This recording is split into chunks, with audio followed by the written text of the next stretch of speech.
Okay, now that we learned about simple buffers, I'm going to talk about multi-ring buffers or multiple ring buffers.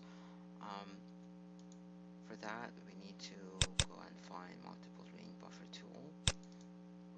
I'm going to do the same thing, creating a buffer around parks.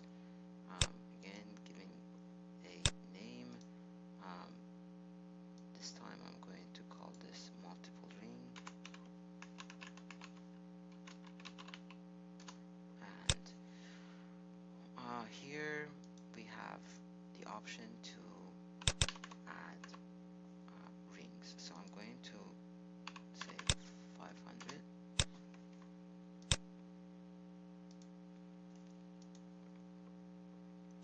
1000, add another, and 1500, and the distance unit. If you leave it default, it will get the CRS and unit from the input layer, which is the parks. Or alternatively, you can choose feet. Um, if you have a specific um,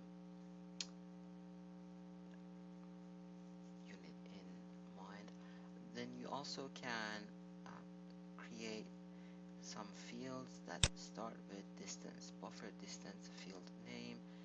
I'm going to create that this because we need to save some characters here, maybe this, and dissolve again. Do we want to dissolve them, or do we want to have overlapping disks? Um, we say non-overlapping disks, and um, you can say outside polygons only, or also you want them to cover the polygon itself. Let's say outside the polygon only. Sorry, let's just say cover everything, and then I'm going to run this. I have my results now. Turning this one off and zooming in to see what's going on around these buffers. You can see now we have 3 rings. I can go to symbology and say I want to um, color code my buffers based on distance, and now after saying that the distance, actually I could have a good name for my field, and I can say add all values. Okay, so my buffers are selected and color coded. I'm going to choose one of these buffers to see, not that one. Okay, so see what happens here. When I select the buffer 9 number 500, the first ring, all of the other features and polygons are also selected.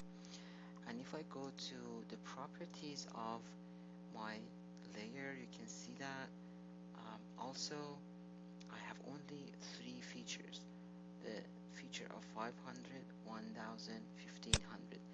This means that these are connected. All of them are one um, feature. We call these multi-part features, features that are in fact one entity, but they have multiple parts. That could be confusing in some analysis. You have to be careful, um, but that's how buffer tool creates the output. In case you wanted to break these into independent features, there is a tool that we call that multi-part into single part. Let me go back to that. Single part.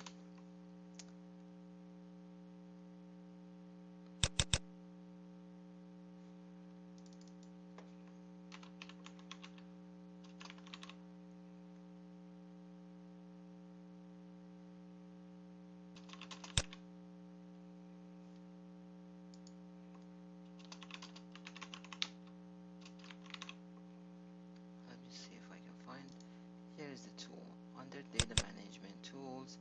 You have multi-part to single part. You have the input feature.